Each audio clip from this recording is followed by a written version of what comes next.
Good evening, ladies and gentlemen. Welcome to Triple N Media. I am Dr. Nik Nikam, and we are coming to you from Balakrishnans' house here in Sugarland, Texas. And as you know, this is the fall, and during fall we have a lot of Indian festivals.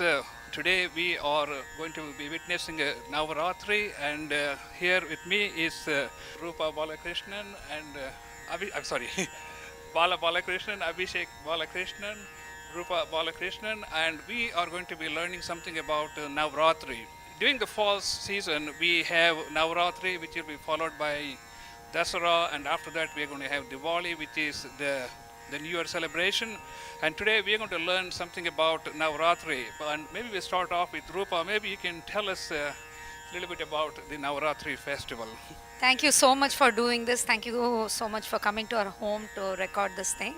Navaratri is a festival of celebrating Devi or the goddess for 9 days. And it really signifies where Devi fights with the demon Mahishasura. For 9 days she fights and finally she kills him. And Dasami is the day when we celebrate Devi. So the 9 days represents Devi. And there is also in North India they celebrate Rama killing Ravana. That is also celebrated. So basically what we are celebrating here is celebration of the goddess or victory over the evil. Yeah. You know, that reminds me, I am from Mysore city, and of course we have Chamundi Hill where we have the statue of Mahishasura and Chamundeshwari Devi who kills Mahishasura, after these 9 days of battle between the gods and the demons. And let's talk about all these beautiful idols of various gods from all different parts of India, and maybe you can walk us through as what do all these represent, and what is the significance of arranging dolls like this during the Navaratri festival. Here you go. The 9 steps that we have kept here, 9 or 7, 1, 2, 3, 4, 5, 6, 7. It should be an odd number. It can be 3, 4, 5, 7 or 9. The 9 steps depicts the way we worship the Devi. 9 different ways of worshipping the Devi, and also the 9 steps represents the 9 Navagrahas, the 9 planets. So, and there are so many ways to display, but what we have chosen here is only the gods. Normally they start with the gods are in the upper level, and then when you descend down, it will come. The lower level will have human beings and other stuff. That's how they display. But we have concentrated only on the various forms of gods, like various forms of Vishnu, various forms of Devi, and various forms of Ganesha and other goddess. If you see that one, that is Vishwarupam, where Lord Krishna gives when Arjuna is down in the battlefield. He teaches him the Bhagavad Gita, and then he gives this Vishwarupa Darshan. And so various forms of Vishnu you can see. There is Balaji on the top, and the second step has something called Parthasarathi. That is also, Parthasarathi means Parthan is Arjuna and Sarathi means the driver, chariot driver. So Krishna was the chariot driver for Arjuna. So that's the god named Parthasarathi. So each god has a story behind, the idol has a story behind it. And we can go on and on about it for hours. That's fascinating. And also maybe you can tell us, are there different themes on each of these 9 days of celebration? In temples they do different alankaram for the god, the goddess and god, they have, in fact, in our own Meenakshi temple they have different alankarams for both the Vaishnavite side and Shaivite side on a regular basis. But at home, once it's set up, you cannot touch it for the 9 days. 10th day when we put the god down and pack it. So we follow only one theme per year, and as I said, once it's assembled the first day, it has to go on. You can't change it. That's fascinating. And what happens after 9 days? After Dasami, we have to do Aarti, and then we put the god light, we basically make them sleep, and then after the next day, We pack and they go back into boxes for the next one whole year. They are inside the box. In fact, as you know, in Sugarland, we see Sitaram Foundation has been celebrating the Dasara festival for last 4 or 5 years, and that signifies the 10th day of celebrations of good over evil, or God versus demons, and that's going to be happening this year also around October 28th at the Skeeters Stadium here in Sugarland, Texas. Okay, we have some other goddesses standing and sitting here. Maybe you can tell us something about them. About them. The 9 days of Dussehra, the first 3 days you celebrate Durga, the second 3 days is Lakshmi, and the final 3 days is Saraswati. So those those three goddess, those are the three goddess we worship. Actually, today is Saraswati Puja, the 9th day. So those are the thing, and that is Bala Tirupura Sundari, goddess in the form of a small girl, and Kanya. Okay, so that is what is there. So, how long you have been doing this, and how long did it take you to collect all these beautiful idols of gods and goddesses? We've been married 29 years this year, so I've been doing it for 28 years. And most of the dolls were purchased by my father, who just loved to do that. And it's 4 years since he passed away, and I have started collecting. And it takes exactly a week from assembling to final product is 1 week. Yeah, so 1 week it takes for us to set up. Abhishek, maybe you can tell us what is your role in this celebration, because when I was young like you, my role was tasting food and sweets. Let's hear from you. So ever since I've been born, my parents have been doing this. I'm 24 years old now, and I can't remember a single year when we didn't do this. We've been in Houston for 21 years now. Every single year it's been getting bigger and bigger and bigger. And this is the first year we're doing it in this new house.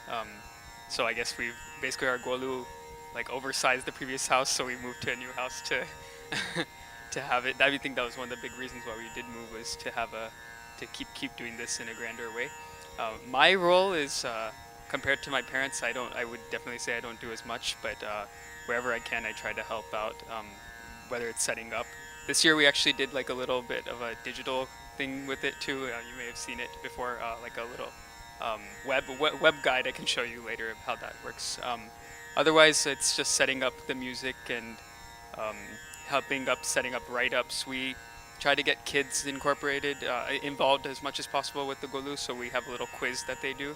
When they come in, they have to go around and identify different scenes, and then they answer questions. If they answer them correctly, they get a treat or a prize at the end. And so it's just another way to engage all the young people in the golu. I also want to let you know that Abhishek Bola is also an accomplished Carnatic classical instrumentalist, violin, and we had him on our talk show a few months ago. And how is your classical Carnatic music coming along? It's good. So actually during Navaratri, the days that I'm not home here, I'm somewhere else in Houston. I'm playing a concert every single night. They have lots of music programs at the temple, so music is a very big part of Navaratri. It's kind of like, I call it like another Chennai season, like music season here in Houston, because there's so much music going on. But almost every other night there'll be some sort of a concert, and lots of musicians come home too. We keep a mic open for people to sing songs in praise of the deity, and just keep music going. In every single room we're playing music, whether here or at that golu in the other room or upstairs with the Shiva team. So we make sure that music is playing everywhere throughout the evening when people are here. Now I'm going to be talking to the man of the house, I should say, which means, taking care of all the details, and maybe you can tell us your role in this Navaratri festival. Putting this show together takes a lot of effort, and the planning for it actually starts about a year or more than a year ahead. It's all her brain power that goes into it, a little bit of physical power from me. My role is essentially just following directions and putting it the way she wants it to be done, and helping out and making some suggestions here or there. She said it takes 7 days for a full production. I think it's more like 21 days, because as you know, like a building a house, the foundation and all comes about quickly. So we finish all that in a few days, and then afterwards it's a lot of fine-tuning work that has to happen, which takes a lot of time, and I help out in it. Ladies and gentlemen, I am Dr. Nik Nikam, and you've been watching Triple N Media. We are at the Balakrishnans residence, and we are talking about the Navaratri festival. And as you can see, they have a very elaborate display of gods and goddesses, signifying different aspects of Indian spirituality and religion. And any final words before we go and see your upstairs decorations? More than a display, I think it's more information and educational thing. I mean, lot of kids come and ask us question. We are really thrilled, okay, that we are able to enlighten them with some information and some knowledge is being transferred. I think that is the main purpose. You actually answered my question, and that is the main purpose of making this video is to share our religion and culture with our next generation Indians, so that they understand why we do certain things and what is the importance of doing all these religious things on a daily basis.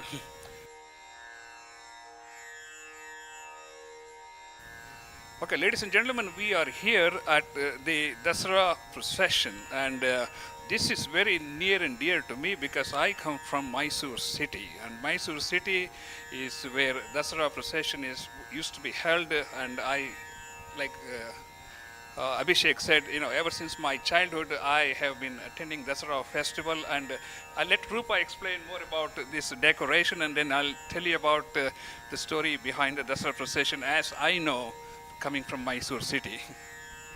This is actually a small depiction of the Dasara festival that happens in Mysore during Navratri. As you can see, it has elephant. The elephant on top of the elephant is the goddess, followed by the Maharaj of Mysore, and apparently there will be number of elephants. Am I right? Yeah. So it is. I think when the doll maker decided to do, he did only 4 elephants. There will be more elephants, and these elephants are beautifully decorated. That is the showpiece more than anything. They decorate the elephants and they bring them out in procession. And I think thousands of people go visit Mysore during the time to see the palace, which will be lit very well. And this procession happening on the Dasami day. I haven't seen it. Whatever I've heard about it, I think you will know more than this. As I said, I come from Mysore city, and my high school was right in front of the Mysore Maharaja Palace, and we used to attend this Dussehra festival for 9 days during the Navaratri festival. On the final day, there's going to be a long procession going from the Maharaja Palace to Banni Mantap, which is like 3-4 mile long procession, and there will be I don't know, like several dozens of elephants and all kinds of floats, just like we see here in various kinds of parades. And the most interesting thing is all these things, all these decorations are made out of gold. And this Dussehra procession, from what I did research a few years ago, has been going on for almost 400 years. That's a pretty long history about the Mysore Dasara. That's right. Now, I think mostly they have Chamundeshwari, who is part of the Dasara procession, as the Maharajas don't sit on the elephants anymore. That's life changes and goes on. But it is the most wonderful period in Mysore city. There are so many people from all over the state and outside the state come and witness this Mysore Dasara procession. This is a beautiful decoration. You set it here, and this is what I think is so important for people to understand our culture. It is so rich, and it also tells us about our religion and our spirituality, which has a major role in how we shape ourselves as we grow up.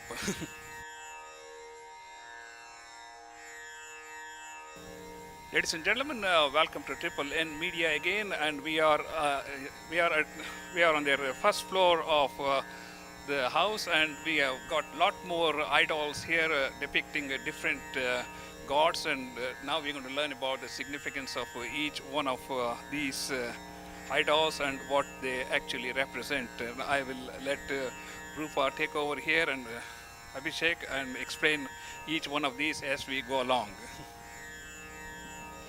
This year we chose the theme called Shivoham because we did our pilgrimage to the holy city of Varanasi and to the holy city of Rameshwaram. So we were just fascinated with the stories, and we tried to incorporate a little bit of them. Shiva theme is a vast thing, and we can't. It's just very small in a mighty ocean, little drops.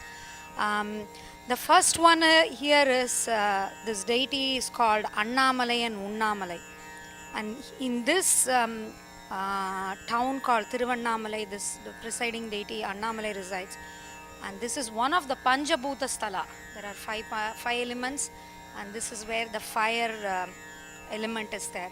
And we have been inside the sanctum, fortunate to be inside the sanctum of this thing, and it is like 200 degrees inside, and you can really feel the presence of God. And this mountain that is there in Thiruvannamalai, it is about 14 kilometers, or how many kilometers is it? 14 kilometers. And it is very auspicious to walk around the mountain, and there are several lingams that we have to see, and we have done that 3 or 4 times, and it's just amazing. It's a blissful walk, and it takes about 3.5 to 4 hours we have to walk. So this is a town in outside of Chennai, about 3 hours from Chennai, called Thiruvannamalai, and it's a very important temple. This deity is Soma Skandar. You can see Skanda. You see Muruga in a baby form. So that is with goddess Shiva and Parvati with Muruga. So Soma Skanda, people worship Soma Skanda to get a good married life as well as good kid and all. It is everywhere, and it is what we see normally. It is at a temple called Kapalishwara temple in Mylapore. That's where we are from, and that's the presiding deity there. And this is the Utsavam, where they take the god and goddess in procession during Brahmotsavam and other stuff. Look at all the various vahanas they have. They have a mouse vahana for Vinayaka Ganesha, a peacock for Kartikeya, and then a bull for Shiva. This is Suttur Poly. This temple is in Andhra, and you can see Shiva is lying on the lap of goddess Parvati. What happens when Vishnu is churning the ocean, the poison comes, Shiva drinks the poison, and that's when Parvati holds the throat so he doesn't swallow it, and he's tired, so he's resting, Neelakantan. And this is Dakshinamurti, the goddess of knowledge, and all the gurus here. And as you can see, we have the 63 Nayanmars or 63 saints. These people spend their life praying to Shiva and promoting Shaivism around town. So they were attained sainthood, and they are called 63 Nayanmargal. And every temple, Shiva temple, they will have their own place. And in a few months, our Meenakshi temple is going to have all the 63 people installed in the temple. So that is where the project is going. And if you see, this is Rishabha Vaganam. This is when goddess and Uma and Shiva appears in front to his devotees on top of the Rishabham. And that is Pradosha Murti. Pradosham is when Shiva drinks the Alakala poison, and he dances on top of Nandi. That evening, between 6 and 6:30 is Pradosham, so that's what is happening. That is Shiva, and these are all various forms of Shiva. And you can see the Navagrahas are the 9 planets, which is very important. All of us believe in it. The Navagrahas, we always worry what it's going to do. So that is the thing. Every temple, every Shiva temple. It's not in the Vaishnavite side, it is every Shiva temple has the Navagrahas. That is Ardhanarishwarar, Shiva and Parvati, half Shiva and half Parvati. This is Dattatreya. Dattatreya is Shiva, Vishnu and Brahma. And in US, the Dattatreya is present in Karya Siddhi temple in Dallas. I don't know whether you have been there. It's a beautiful temple. So they have that. This is Nataraja, the dancing god. And you can see the 5 elements we have depicted here. Nataraja is, when you go to, Nataraja is in Chidambaram, and Chidambaram is the open space. That is what is one of the Panjabhutam. And Ekambareshwara temple is in Kanjibaram.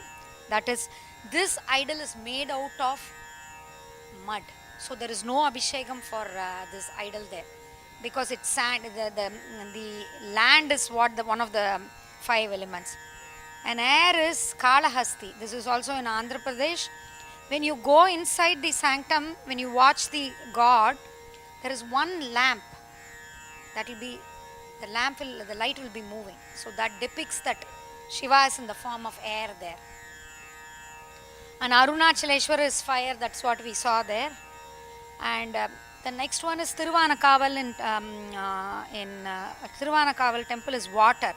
The Shiva is underground and there is water coming by itself. This is near Trichy in Tanjore district. And this idol depicts, this is one of the saint. His name is Jnana Sambandar. He was a small baby, his mom is not there, so he is crying. And so Parvati appears with Kamadhenu and Shiva and feeds him milk. So that is the thing. And this is, you all must have heard about Markandeya, who was only 18 years old, and Yama tried to take his life out, and Shiva comes and saves him, and Markandeya. Yeah. So that is basically what we have tried to depict. As I said, there are billions of stories, and we can do a temple with Shiva's stories, story itself. But we try to portray a very little few which we thought very important and for people to know. Thank you so much, Rupa and Abhishek and Bala, for giving us an opportunity to come here and witness all these beautiful idol gods and fascinating stories behind them. Thank you so much for your hospitality.